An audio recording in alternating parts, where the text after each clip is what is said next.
Hola chiquillos, ¿cómo están? Espero que ya todos hayan enviado el desarrollo y la actividad solicitada a la clase anterior. Hoy día vamos a comenzar a hablar de la probabilidad total. Esta es nuestra clase número 15, ya queda poquito para que terminemos la unidad y ustedes puedan hacer envío de cada una de sus evidencias. El objetivo de aprendizaje de hoy es comprender el teorema de la probabilidad total y aplicarlo en la toma de decisiones. Para esto vamos a recordar un contenido que es necesario, que es lo que vimos en las clases anteriores, que es la probabilidad condicionada. ¿Qué es la probabilidad condicionada? Es la probabilidad de que suceda el evento A, dado que ya sucedió el evento B. Es decir, siempre nos van a presentar dos eventos, uno que ya sucedió y el otro que estoy esperando que suceda. ¿Cómo se denota esto? Probabilidad de A dado B. Y se calcula con la siguiente expresión. La probabilidad de A dado B, es decir, estoy esperando que suceda A y ya sucedió el B, es igual a la probabilidad de A intersectado con B dividido en la probabilidad de B. Ojo con esto. ¿Qué significa la probabilidad de A intersectado con B? Probabilidad de que sucedan ambos eventos. Y la probabilidad de B es la probabilidad del evento que ya sucedió, el que ya está dado. Siempre teniendo claro que la probabilidad de B debe ser mayor que 0. Tenemos una actividad de inicio que es analiza la siguiente situación y luego responde. Se sabe que la probabilidad de que cierto autobús sufra un accidente durante un día lluvioso es de 0,07. Ojo, aquí está escrito como decimal, pero igual se puede escribir como fracción. Y durante un día seco es 0,004. En un periodo de 20 días, el tiempo ha sido el siguiente. Ya aquí tenemos 20 días y este es el tiempo. Ahora necesito que me respondan estas tres preguntas.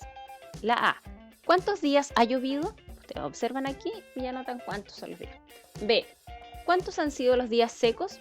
¿Dónde no ha llovido? Y en la C, ¿cuál es la probabilidad de cada uno? Es decir, ¿cuál es la probabilidad de los días que ha llovido? Y ¿cuál es la probabilidad de los días que han sido secos? En ese caso, se anota como fracción, arriba los días que ha llovido y abajo el total de días, que son 20, y en los días secos, arriba en el numerador iría la cantidad de días secos y abajo el total de días, que son 20. Y ahora sí vamos a hablar sobre la probabilidad total. En este caso, el teorema de la probabilidad total nos permite calcular la probabilidad de un suceso a partir de probabilidades condicionadas. Entonces, sea A sub 1, A sub 2, hasta un A sub n, un sistema completo de sucesos, es decir, una partición del espacio muestral. A ustedes les van a dar un espacio muestral que se pueda dividir en 2, en 3, en 4, en las divisiones que sean, y esas van a ser mi A sub 1, mi A sub 2, hasta mi A sub n. Tal que la probabilidad de cada uno de ellos es distinta de 0, y sea B un suceso cualquiera, para el que se conocen las probabilidades de probabilidad de B dado A sub n. Entonces, la probabilidad del suceso B viene dada por la siguiente expresión. La probabilidad de que suceda el B va a ser igual a la probabilidad de A sub 1 por la probabilidad condicionada de B dado A sub 1 más la probabilidad de A sub 2 por la probabilidad condicionada de B dado A sub 2. Y así sucesivamente. Ahora esto lo vamos a ver en un ejemplo. Siguiendo con la situación anterior, es bastante sencillo. Se les va a preguntar lo siguiente. ¿Cuál será la probabilidad de que se produzca un accidente? Y esto lo vamos a dividir en tres pasos. El primero es identificar los sucesos o eventos. Y yo aquí se los anoté. El B, ¿por qué lo anoté B? Porque es para que se guíen por la fórmula. ¿Ya? El B, que es lo que me están pidiendo, sufrir un accidente, que se produzca el accidente. Ahí está, en la pregunta está clarito el evento principal. Entonces, sufrir un accidente. El B con el segmento arriba es no sufrir un accidente. Y aquí están las subdivisiones. Hay un evento que se divide en dos en este caso, que los días sean lluviosos que los días sean secos. Ahí se nota la división. Por eso vamos a tener el A sub 1, día lluvioso, A sub 2, día seco. Tenemos nuestra imagen inicial. Se sabe que la probabilidad de que cierto autobús sufra un accidente durante un día lluvioso es de 0,07 y durante un día seco 0,004. Ya, entonces identificamos los sucesos o eventos. Eso que está ahí. Vamos ahora a nuestro paso número 2. Determinar y ordenar los datos. Ya, se supone que nosotros debemos identificar la probabilidad de que sufra un accidente. Y este se va a dividir en dos casos, que los vamos a sumar. La probabilidad de sufrir un accidente en día lluvioso más la probabilidad de sufrir un accidente en días secos. Y eso los vamos a hacer por separado y luego los vamos a sumar.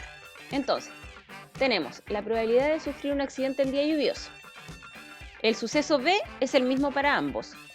Si se dan cuenta, acá la probabilidad de sufrir un accidente en día seco. Sufrir un accidente, es el suceso B. Después vamos a tener el suceso A sub 1, porque es en el día lluvioso. La probabilidad de sufrir un accidente en día lluvioso me decía que era, si nosotros contamos en la tablita, habían 14 días de lluvia de 20.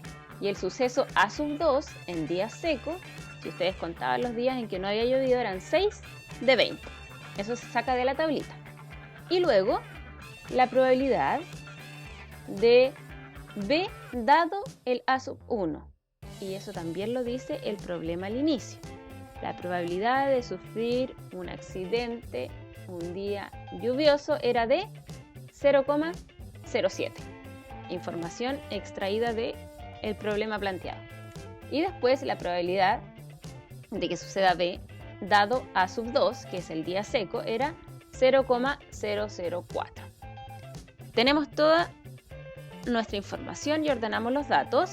Y ahora en el paso 3 lo único que vamos a hacer es reemplazar la información en la fórmula de probabilidad total, que era esta, ¿cierto? Ya, entonces, vamos a tener nuestra probabilidad de B, que es sufrir un accidente, va a ser igual a ¿qué? A la probabilidad de A sub 1, que eran los días lluviosos, por la probabilidad de B dado A sub 1, más la siguiente. Y miren lo que tenemos. La probabilidad de que se ocurra un día lluvioso eran 14 de 20 por la probabilidad de sufrir un accidente un día lluvioso, dado que está lluvioso, es 0,07. Más la probabilidad de que sea en un día seco era 6 de 20 por la probabilidad de sufrir un accidente un día seco era 0,004.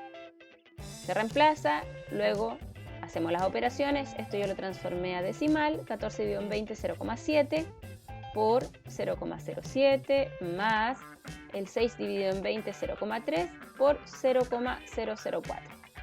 Realizamos nuestras operaciones correspondientes y llegamos a que la probabilidad de B va a ser igual a 0,0502. Es decir, la probabilidad de sufrir un accidente. En este caso podía ser un día lluvioso o un día seco. Por eso lo sumamos. Entonces, por lo tanto, la probabilidad de que se produzca un accidente es de 0,0502, lo que representa un 5,02%. Si eso ustedes lo multiplican por 100, llegan al porcentaje.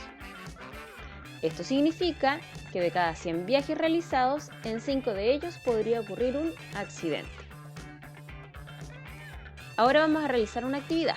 Analiza la situación y luego determina lo solicitado. No se olviden de seguir los 3 pasos ya mencionados. En un acuario se tienen solo 2 especies de peces. El 40% son de especies azul y el 60% son de especies rojas. De la especie azul, el 30% son machos, mientras que de la especie roja, el 60% son machos. Pregunta: ¿cuál es la probabilidad de que un pez elegido aleatoriamente en el acuario sea macho? Ya, entonces, primero identificamos nuestros sucesos o eventos. Después, determinamos y ordenamos nuestra información y luego reemplazamos. Aquí está en porcentaje. Ustedes lo pueden pasar a decimal. Se dividen en 100 y ahí van a tener ya las probabilidades. No te olvides, como ya les dije, identificar los sucesos o eventos. El 2, determinar y ordenar los datos. 3, reemplazar la información en la fórmula de probabilidad total. ¿Ya? Para finalizar, número 1, ¿qué nos permite determinar el teorema de la probabilidad total? Y 2, ¿qué contenidos debo reforzar? Ante cualquier duda o consulta lo pueden aclarar a través del WhatsApp o por el correo electrónico. Nos vemos.